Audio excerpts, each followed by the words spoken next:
और आज quick singles की शुरुआत करते हैं। गुड मॉर्निंग गाबा सर, बताइए आपका क्विक सिंगल। मेरा क्विक सिंगल रहेगा केमिकल स्टॉक्स, वो है टाटा केमिकल। 11,022 पर ट्रेड कर रहा है, स्टॉप होगा 1010, 12 रुपए का। टारगेट ऑन द अपसाइड करीब 1040 to 1050। Tata chemical. Tata chemicals Gaba sir के पिक। शिवांगी भी जुड़ी है हमारे साथ शो में। Shivangi good morning. शिवांगी आपकी ट्रेड? जी, ट्रेड के लिए मैंने चुना है यूपीएल। यहाँ पे एक शॉर्ट कवरिंग मूव देखने को मिल रही है। कल थोड़े बहुत शॉर्ट्स के ओपन इंटरेस्ट शेड होते हुए दिखे हैं और स्टॉक अब अपने 50 एक्सपोनेंशियल मूविंग एवरेजेस के ऊपर ट्रेड करते हुए नजर आ रहा है। लगातार पिछले 5 दिनों से एक प्राइस कंफर्मेशन के साथ वॉल्यूम्स भी यहाँ ऐड हुए हैं, तो एक अच्छे प्राइस सेटअप के साथ हम देख रहे हैं ये स्टॉक कामकाज कर रहा है। आरएसआई भी एक पॉजिटिव टर्न होते हुए दिख रहा है स्टॉक के लिए, तो यहाँ पे मेरी राय रहेगी कि हम खरीदारी करें।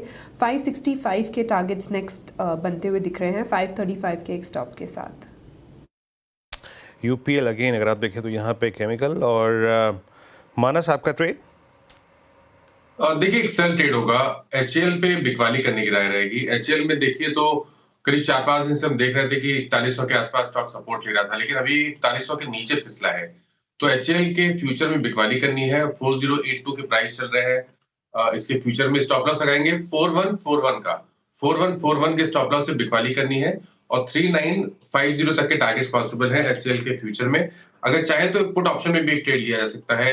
4050 वाला जो पुट ऑप्शन है एचएल का, वहां पर खरीदारी की जा सकती है। 105 रुपए के प्राइस चल रहे हैं इस ऑप्शन में। 74 के स्टॉप लॉस से खरीदारी करेंगे। 160 रुपए के टारगेट सेट करेंगे। यहाँ पे एक स्ट्रॉन्ग मूव। आशीष जी आपका ट्रेड क्या रहेगा, क्या पिक कर रहे हैं आप? जी वीरेंद्र जी, अतुल लिमिटेड पे खरीदारी की सलाह रहेगी। स्टॉक अपना 200 एमआर रीगेन करता हुआ देखने में मिल रहा है और हमें लग रहा है कि ये यहाँ से ब्रेकआउट दे देगा। तो यहाँ पे खरीदारी की जा सकती है। 6850 6850 का एक स्टॉप लॉस लगाना है।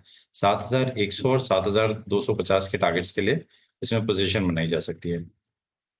ओके, चलिए एक बाकी की ट्रेड्स लेने से पहले एक बार जरा वो न्यूज़ एड्रेस करते हैं जिसकी वजह से आज एसआरएफ और नवीन दोनों 10% ऊपर हैं। यतिन वापस जुड़े हैं। यतिन, कब आई ये खबर और कोई व्यू आया इस पर? देखिए, जो यूएस मार्केट का सबसे बड़ा रेफ्रिजरेंट गैस डिस्ट्रीब्यूटर है आई गैस, इन्होंने येस्टरडे एक नोटिफिकेशन जारी किया अपने कस्टमर्स को, और ये जो नोटिफिकेशन है एक्वेरियस सिक्योरिटीज़ के पास था, जिसके ऊपर उन्होंने एक रिसर्च रिपोर्ट भी बनाई है।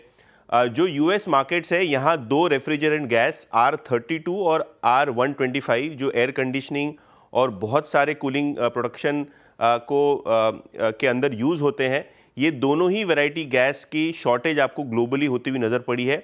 इनफैक्ट अभी जो स्पॉट मार्केट है R32 और R125 2 वेरिएंट्स का, वहाँ आपको शॉर्टेज होने के कारण प्राइजेस लगभग 200% तक बढ़ने का इंडिकेशन इस अमेरिकन कंपनी ने किया है।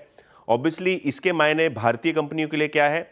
2 बड़े यूएस मार्केट के एक्सपोर्टर्स एसआरएफ और नवीन फ्लोरिन के पास बहुत बड़ी कैपेसिटीज़ R32 और R125 गैसेस की लगी हुई है, और क्योंकि दाम इतने तेज़ी से बढ़े हैं और जो सप्लाई और प्रोडक्शन में एक बड़ा मिसमैच होता हुआ नज़र पड़ा है, इसका फ़ायदा होगा क्योंकि हर $1 जो प्राइस हाइक होती है, इससे बहुत बड़ा एबिटा चेंज आपको एसआरएफ में और उसके बाद नवीन फ्लोरिन में आता हुआ दिखाई पड़ता है। इनफैक्ट इक्वेरियस के हिसाब से $1 प्रति केजी अगर R32 के दाम बढ़ते हैं तो ये एसआरएफ के एबिटा को 260 करोड़ से सुधारता है, और नवीन फ्लोरिन क्योंकि एक नई कैपेसिटी आने वाली है, उसको भी अगर आप देख लें तो लगभग 77 करोड़ रुपीज़ यानी 77 करोड़ रुपए का एबिटा का पॉजिटिव इंपैक्ट होता है। अगर आप ये 200% का प्राइस हाइक गिन लें तो करीब करीब $4 से $5 जो है वो प्राइस इंक्रीज हुआ है यूएस मार्केट में स्पॉट लेवल पे। हालांकि एक्वेरियस का मानना ये है कि FY27 से या कैलेंडर 27 से ही बेनिफिट आता हुआ नज़र पड़ेगा, लेकिन ये कंपनीज जो है अभी अपना जो प्रोडक्शन है वो होल्ड करेंगी, जिसके शॉर्ट टर्म में भी बेनिफिट होगा। एसआरएफ की बात करें तो लगभग 30,000 टन की इनकी R32 की कैपेसिटी है, और अगर हम नवीन फ्लोरिन की बात करें तो एक्सपेंशन के बाद R32 की इनकी कुल कैपेसिटी लगभग 9,000 टन हो जाएगी, और R125 की बात करें तो एसआरएफ के पास लगभग 7,000 टन की कैपेसिटी है। और इस न्यूज़ के चलते और इस रिसर्च रिपोर्ट के चलते दोनों ही नवीन फ्लोरिन और एसआरएफ में लगभग 10-10% का आप अपमूव अभी देख रहे हैं। बिल्कुल यतिन, बहुत बहुत शुक्रिया। कहते हैं कि चार्ट्स में और एफ&ओ डेटा में कुछ ताकत होती है इन चीज़ों को प्रेडिक्ट करने की। परसों ये स्पॉटलाइट में लिया गया था और 2 दिन से वीरू भी मेंशन कर रहे हैं इसको, अपनी टीम में भी मेंशन कर रहे हैं कि कुछ ना कुछ तो यहाँ पर विजिबल था। और आज 10% के मूव्स के साथ ये शो की वो दिन की शुरुआत हुई। चलिए ट्रेड्स पूरी करते हैं बाकी की। राजेश जी आपका क्विक सिंगल। अनुज देखिए, टॉपिक तो यूपीएल था, तो यूपीएल आई थिंक कवर हो चुका है।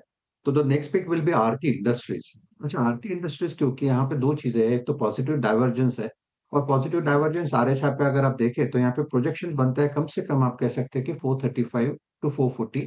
तो इंट्राडे स्विंग के लिए आरती इंडस्ट्रीज बाय करे, 400 के ऊपर हम बाय करेंगे। स्टांस ऐसा रखेंगे कि it will be buy above 400, your stop loss will be at 390, and जैसे मैंने कहा target 435 to 440।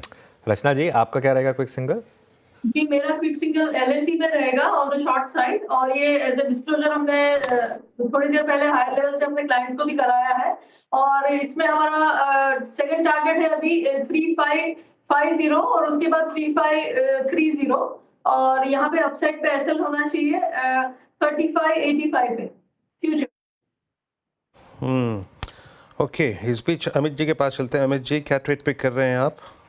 Ji good morning Virendra ji. Virendra ji, मेरा इस समय का ट्रेड रहेगा कोलगेट पामोलिव। लगभग 2815 के लेवल पे ट्रेड कर रहा है, 10 और 20 डेमा के ऊपर ट्रेड कर रहा है, और एक अच्छे मोमेंटम यहाँ पे नजर आ रहा है। इसे बाय करें। स्टॉप लॉस रहेगा 2780 का, और टारगेट्स रहेंगे 2860 रुपए के। ओके, तो यहाँ पे टेक्निकल ट्रेड्स पूरे हो गए। सनी जी आप क्या पिक करेंगे आज? आपको केमिकल्स की एक स्ट्रॉन्ग प्रेजेंस नज़र आ रही है, बट अदर देन केमिकल्स और कुछ जो कि आप पिक करना चाहते हैं इस बाजार में? Good morning. With in chemical space हमारी यहाँ फेवरेट पिक रहेगी विनती ऑर्गेनिक। अगर आप देखेंगे कि बेसिकली जो कंपनी ने जो अपना जो ग्रोथ गाइडेंस रखा है 20% का ड्यूरिंग दी फिस्कल ईयर 26, मुझे लगता है कि वो कहीं ना कहीं अचीव करने में कंपनी कैपेबल रहेगी। उसके पीछे कारण ये कि इनकी जो एटीबीएस की जो कैपेसिटी एक्सपेंशन जो कंपनी ने प्लान किया था FY 26 में आते नजर आएगा। At the same time antioxidant और गिरल ऑर्गेनिक का जो इनका जो प्रोडक्ट है, वहां से भी मुझे लगता है कि ग्रोथ आती हुई नजर आएगी। आई थिंक इसका जो फेयर वैल्यू है 1950 के आसपास का है, मीडियम टू लॉन्ग टर्म के लिए पोर्टफोलियो में भी किया जा सकता है।